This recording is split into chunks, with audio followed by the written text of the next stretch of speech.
Before we get started, I do want to mention something that I'm sure is heavy on all of our hearts today. Last night, Wes Craven passed away, and since he is mainly responsible for the horror property that got me involved in horror in the first place, Scream, I do want to issue my condolences to his family, his friends, and he is a legend in this industry, and his work will live on. I will say right now that I truly believe there will be a very fitting tribute in the next year and the next coming years to this horror icon. Thank you. May you rest in peace. I hate to start off on a somber note, but I have to mention it because obviously Wes Craven has influenced a lot of us updaters, a lot of us horror fans. And I will be upfront with you guys like I always am. I never was a horror fan. And then I saw Scream for the first time, and I was hooked. I was immediately hooked right there. And then I found different avenues. I found the Rob Zombie movies. I found, not Halloween, I know, like the other Rob Zombie movies, obviously.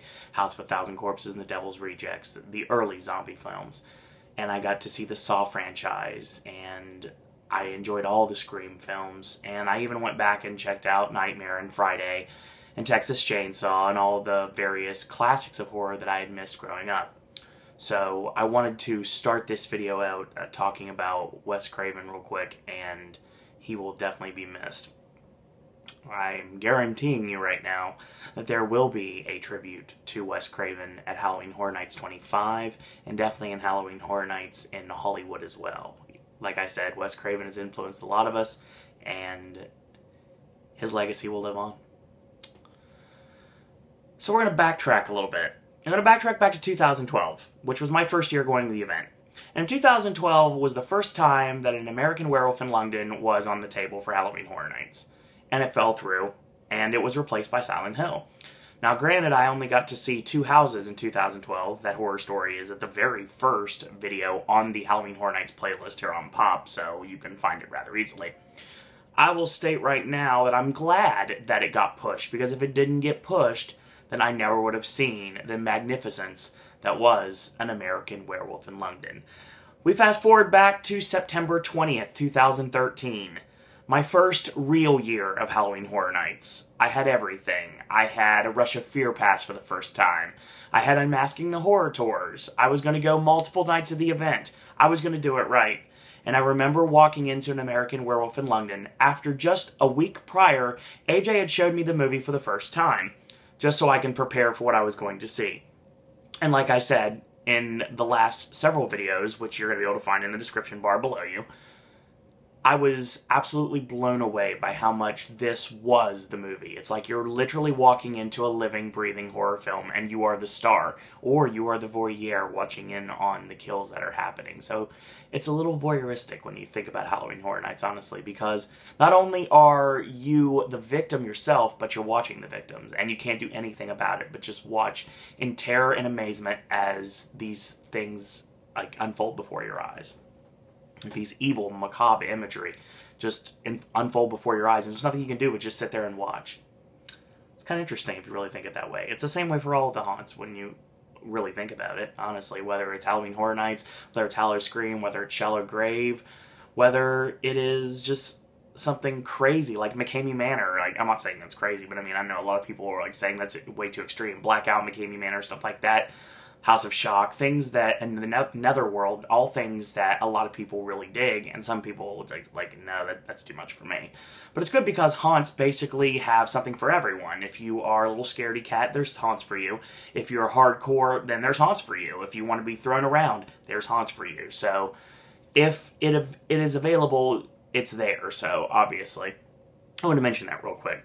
So I walked into an American Werewolf in London in 2013. I was absolutely blown away at what I was seeing right before my eyes, and thus became the best house in Halloween Horror Nights history for me, and I know a lot of people would agree with me. As a matter of fact, if you look at Orlando United's list, it's tops. It really is. I mean, it's one of the best. It's one of their best, one of their top 5, at least one of their top 3 attractions when it comes to mazes for Halloween Horror Nights Orlando history. So that being said, I was blown away by it, went through it numerous times. As a matter of fact, we were able to hit it the final maze one night. And me and Joe were the only people that were going through the maze. So from the transformation room all the way to the finale, we were the only ones in there. And having a one-on-one with that house is something I would totally recommend, and I hope happens again this year. So after being blown away by it, 100% blown away by it, and everybody seemed to be blown away by it, so much to the point that if you check in Orlando, like the DVD sales, you could see that there was a huge spike in an American Werewolf in London DVD and Blu-ray purchases when the event came out, because people just wanted to see it, and then they wanted to go to the maze and experience it for themselves, and that's exactly what happened. And then we fast forward to last year, when Hollywood took a crack at it. Their puppets, a lot more lifelike, a lot more scary, a lot more in your face. And John Landis once again putting a stamp of approval on the property. Now, 2 years later, it returns to Orlando for another time. But this time, it's different. But similar at the same time. Basically, it was pretty much confirmed without thinking too much that A&D really love An American Werewolf in London and wanted it to be brought back to the event. So my thinking process goes like this. We're getting 9 houses this year. 9 distinct houses. A lot of odes to the past, and a lot of really heavy-duty IPs. I'm thinking from this moment forward, we're going to get 8 houses. That'll be original content. Not original content, but like IP content and original content that are fresh and new. But that last house, that 9th house, and in the next 5 years, soon to be 10th house, I think they're going to do a different thing with it. I think we're going to get something from the past. I think every year we're going to get a throwback house from a previous year, which is going to be retrofitted and brand new again. You're going to see the same scenes, mind you, but there's going to be a lot of things added to it, and it's going to be great for people that already got to go through it and people that missed it, which I'm hoping is the start this year. That's just my personal speculation. I have no way of knowing if that's going to be true or not. It just makes the most sense to me personally. So that being said, it's a fan favorite. Everyone loved it. Great lines, and I mean, it felt right. It really did. First house I hit when I did stay in Screamin' Finnegan's, because it was the one they sent us to, because it was located in Twister, and that's the first place they sent us to. So if you look at the map right now, that is supposed to be the case. Let me make sure this is correct right here. If you look at the map right now that is supposed to be the case, it sounds like this location will be the location for Freddy vs. Jason this time around. But we don't have any confirmation.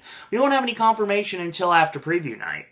Or we'll actually get confirmation via Twitter when people that work for Universal find out where it's going to be located. And the people that are going to team member advanced screaming preview find out via a map that is their navigation through the event. Like last year, there was a paper map that you could print out on the UO team website, or there was a way to get it when you just walked in. It was just that same map. And a lot of people had access to that map. I had that map because I went and I actually got that map for myself when I got into preview night. And I can't guarantee I'm going to get in again this year, but I think the signs are pointing that it's going to be a distinct possibility. It sounds like it's going to work out, but like I said, it remains to be seen. So, it's weird because An American Werewolf in London is going to be in the same soundstage. It's going to be a 22, but the location of the queue sounds like it's going to be where From Dusk Till Dawn was last year, like right in front of Despicable Me, which is not officially running for the event, but sounds like it might be open for capacity reasons. I guess you can look at it at the perspective that there's a lot of things that are open for Horror Nights that are out in black and white, and there's some things that I think that are not going to be focused on, some magical things that may be open until midnight, perhaps, that they won't be actually talking about out in the open. It's going to be something that if you run into the right alley at the right time, there is a possibility that something whimsical, something crazy, something mystifying that will be right around the corner just might have the doors open. I don't know if you can bank on that or not, but certainly we'll have to wait and see. So I find it interesting that they're changing the queue, but it's still the same location, so I'm really curious how they're going to queue that up. That's what it sounds like right now. Same sound stages before, and there's some differences this time around. The first major difference is the fact that we're not going to use the same puppets. The rumor was that we were going to use Hollywood's puppets, and it sounds like that's a possibility. There's also the third possibility that they actually designed new puppets that are different from both. See, Hollywood's had the advantage of given the fact that they were literally the movie puppets. Like, they were, like, to scale from the movie. And if I remember correctly, they were actually movie puppets itself. So Hollywood had a great like, take on everything. Orlando looked, I believe somebody said it the other night, looked a little Muppet-like when you look at the Hollywood puppets. The Hollywood puppets are a lot more evil and a lot more, like, scary looking because you have the blood dripping from the fangs. And I think it looks awesome. Take our scenic and Hollywood's puppets, I think we have an American Werewolf in London that will not be missed this year. I know a lot of people are pretty upset about getting it back 2 years later on an anniversary year. Well, my response is this. There's 8 other houses. There's 2 shows. There's 5 scare zones. Multiple roaming hordes. So, my eye problem, sorry. You probably can tell. But, 'tis the season after all. Allergies. So, I mean, there's plenty of things you can do if you don't want to go through an American Werewolf in London again. Because some of us, me especially included, we want to go through that house again. We want to see the slaughtered lamb. We want to walk through the moors. We want to walk through the tube. We want to see You Next Wednesday. We want to see David in his many forms. We want to see the werewolf in their many forms. We want to just see absolutely everything. All the crazy ambiance, hear the amazing soundtrack that only can be delivered in this maze. And who knows? Maybe they'll add some different things. There was no characters. There was nobody in the first room 2 years ago. And there definitely was when you looked at Hollywood's version. So it's possible that it's going to look a lot different. Maybe they're going to add some more characters. Maybe they're going to add some more werewolves. I mean, maybe they're going to add a different finale. Anything's possible. And nothing will be for sure until people step foot on property 17 days from now for preview night. Crazy, isn't it? 17 days. It's insane. We are almost there, folks. We're almost there right now. So, I mean, I'm extremely excited about this. I really am. I understand that it's 2 years later, and it's like, yeah, you probably should have waited a little bit longer. I get that, but honestly, I don't care. Any opportunity to walk through this house again, I will gladly take. And I guarantee you, I break double digits on this house again this year. I tried in 2013, almost got there. I think it was like 7 or 8 times, might have been 9, and I want to get double digits this time around. So, really looking forward to an American Werewolf coming back. I think it's going to be a great success in some ways. And like I said, if you don't want to go, don't go. There's plenty of people that are going to take your spot in line. Just like I always said, if you say no to something, there's someone that's going to say yes. If you don't go somewhere, there's someone that's going to take your place. So, go out there and enjoy one of the best houses Universal Orlando has ever put on in a brand new way that's the same at the same time. I cannot wait to see an American Werewolf in London. And it's high on my list of anticipation because I know what I'm in for, but I don't know. It's great to have that little unknown there, that little tinge of unknown that you may not know exactly what you're getting yourself into. I think that's pretty awesome if you really think about it. So, I did a reveal in 2013. The video is description bar right below. I did a walkthrough thanks to the powers of my good friend Tim, and he went through Universal in order to set up a really successful YouTube meetup on my birthday in 2013. And I have my somewhat dark, okay, very dark, walkthrough of an American Werewolf in London, and that's going to be below. And I also did a video this past year, like 2014, for Hollywood's reveal video, where we talked a lot about that. So check all those videos out. The links are in the description bar. And you can find out what I think completely about an American Werewolf in London and how I cannot wait to step foot inside the moors once again. So that being said, if you want to purchase your tickets and you haven't yet, there is a link in the description bar to HalloweenHorrorNights.com/Orlando/tickets.html.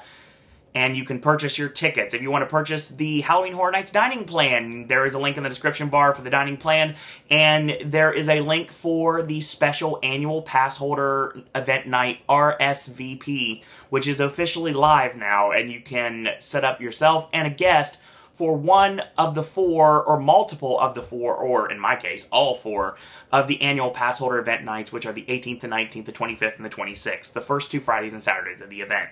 Something tells me there's going to be a time eventually that they're going to add maybe the 3rd week of the event for annual Passholder Nights. But I guess it kind of makes sense given the fact that September is Passholder Appreciation Month, and those first 2 weeks fall in September, so that makes complete, total sense that they would go that direction.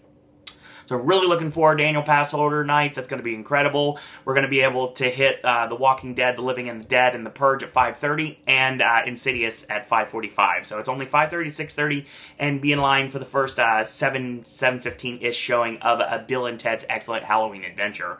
So I'm really looking forward to that. Very much excited to be able to get a jump on everything, and then head through both All Night Die-In double feature as well as Psychoscarapy Unleashed, and go right towards the soundstage houses, bypass Run, Blood, Sweat, and Fears, because I'll hit that later on in the night when it's a lot darker and the line's a lot shorter, because throughout the night, the disaster queue, number 1, the line lies, and number 2, it is consistently packed. So I'm really curious to see exactly how that's going to line up this year. Should be really awesome.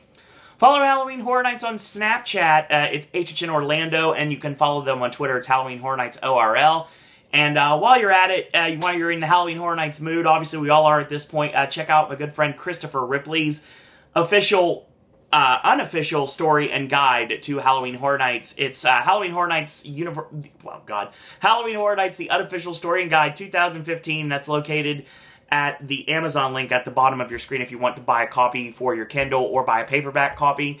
And it's also available at some of your very favorite brick-and-mortar bookstores all over the States, so check that out if you get a chance. I will have that copy very soon, and once I get it, I will read it, and I will let you guys and girls out there know exactly what Sir Owen Disney thinks about it. So something good to look forward to. You want to follow me on Twitter, it's at Sir Owen Disney. If you'd like to like our Facebook fan page, it's under Sir Owen Disney Pop, or search for Sir Owen Disney and Pop if you want to search manually for it, no problem there. While you're there, you can friend request me at Owen Disney, and also you can check us out. Some of our content, all the Halloween Horror Nights content on Pop is available on moviepilot.com/Sir Owen Disney, along with Versus, AJ's movie reviews, and Gaming with Ash. So all that stuff is available on Movie Pilot. While you're at it, if you have an iDevice, an iPhone, an iPod, an iPad, any sort of iTunes connected device, you're more than welcome, and I'd be very appreciative if you actually downloaded our brand new mobile app. Pop has a mobile app. It's under Sir Owen Disney on iTunes, so check that out. And I'm looking into joining the group. I know a lot of things are going great for my good friends in the Horror Nights Updaters, and they're going to start doing their stuff on iTunes. I'm looking into that as well. So the famous, and in some case infamous Popcasts, I think I'm going to try to get those on iTunes. So stay tuned for information on that. I'll have to talk to them to see how I can work that out. You want to check out some great Halloween Horror Nights forums, you can check out Orlando Informer, Orlando United, and Horror Night Nightmares, as well as some great Halloween Horror Nights related content. HHNCrypt.com, DesigningFear.com, NeoZaz has this really awesome podcast, my good friends Matt and Quint, called The Catacombs of Halloween Horror Nights, and they just did 2001 today. It's a retrospective of the Halloween Horror Nights events from the beginning, and also they're going to do live reactions and quick thoughts on the maze reveals as they come to us, and they're also going to be doing some content for this year on both coasts. They get to go to Hollywood's event this year as well, so check that out. There's a link in the description bar for neozaz.com. Their podcast. Check that out. It's phenomenal. A lot of great information you definitely need to check out. And also some really great people and SoCal horror fans. They looking forward to meeting them at the event this year. And of course, while you're there, check out some awesome Halloween Horror Nights Updaters. My brothers in horror, without a doubt. It's all about the Horror Nights Updaters. The Horror Nights Updaters themselves and their singular channels. My good friend John, Psycho Massacre Films. My good friend Vic, Dr. Brown 1. My good friend Neil, UK HHN. My good friend Aaron, The Red Steel TV. Deadly Fear 1283, and The Crazy Englishman. It's just Crazy Englishman if you want to search for it. Check out some other great channels, some other great updaters and great friends of mine. My good friend Tristan, HHN Fan 16. My good friend James, HHN Updated 1. My good friend Matt, HHN Trogdor. My good friend Ian, Scream 101 Ian. And my good friend Jeremy, Jeremy Films with 2 Z's. You can also check out HHN Jack Reaper, as well as Thrill Seeker Network, First Class Horror, and Alex Show Official.